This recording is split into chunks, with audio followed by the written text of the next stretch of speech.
Hi, if you're getting into this video, I recommend using the subtitles to help you guys understand me. Happy belated New Year and welcome back to my first game review of 2026. In this video, I'll be covering the second game in the Metroid franchise, Metro Last Light, developed by 4A Games and released in 2013. Metro Last Light is a direct follow-up to Metro 2033, a game I personally enjoyed a lot. When it launched, Metro Last Light received a Metacritic score of 82, with fans giving it around 8.5. These are strong scores, especially for a sequel with such a high rating and good build up by the first game. The question is whether Last Light truly deserves to stand alongside Metro 2033 and whether it is still worth playing in 2026. That's what I'm here to answer with this video. I'll be listing off the good, the bad, and my overall opinion on the game.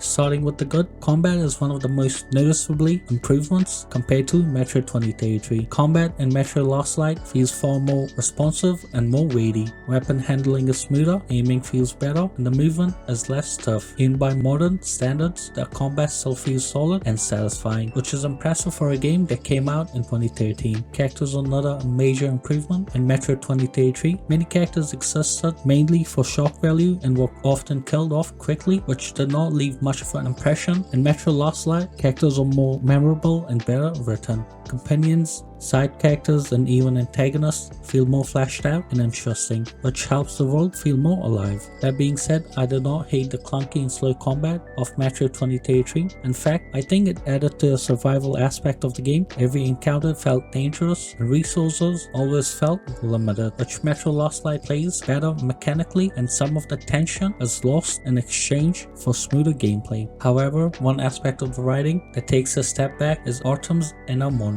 In Metro 2033, his thoughts before missions were long, detailed, and well written. They give them a personality and depth even though he never spoke during the gameplay. In Metro Last Light, these monologues are much more shorter and more generic. The diary notes also suffer from the same problem, which is disappointing since they were such a strong narrative tool in the first game. Graphically, Metro Last Light is a clear upgrade, environmental detail is much stronger, facial animations are better, and the overall art direction still looks great today. Another big improvement is the graphical settings. Unlike the first game, Metro Last Light gives you more options to tweak visually and performance wise, which helps it to run well on modern systems. Because of this, the game has aged surprisingly well and it still looks impressive in 2026.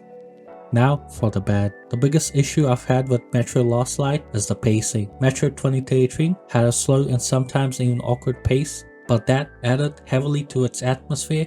Combat, exploration, and storytelling all moved at a slower pace, which helped to build tension and made the world feel more hostile and dangerous. Metro Last Light feels much more modern in comparison. Combat is faster, the story is more straightforward, and the game moves along at a quicker pace overall. While this makes it much more accessible and arguably more fun to play moment to moment, it removes some of the suspense that made the first game so memorable. Another issue is the lack of supernatural elements. Metro 2033 leaned into strange and unexpected phenomena, which added mystery and horror to the story. In Metro Last Light, these elements are either heavily reduced or almost completely absent, which makes the narrative feel less unique. Exploration also takes a hit. While levels are much more open-ended, many of the disturbing survival elements are toned down or removed. Traps, heavy scavenging, and the feeling of constant desperation are less present. As a result, the world feels much more safer and less oppressive than before. The overall vibe of the game is also different. The writing is much more quirky and characters often joke or act casually. While this does make them more entertaining,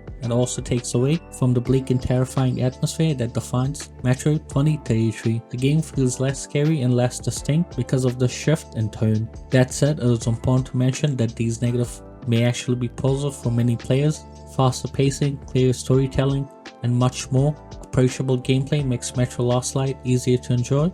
For some players, these changes will make it a better game.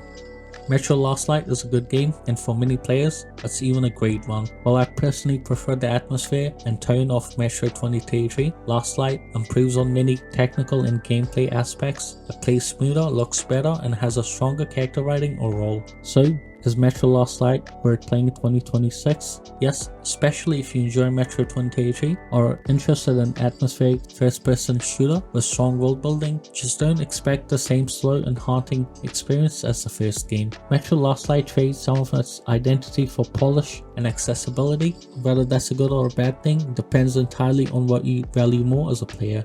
It's also an older game, which works in its favor. It's usually cheap, frequently goes on sale. The Redux edition includes all DLC content as well. The main campaign is around 10 hours long. The additional DLC provides even more content if you want to spend more time in the world. Thank you for watching this video. Leaving a like, comment and subscribing would mean a lot. I'll see you guys next time with another video.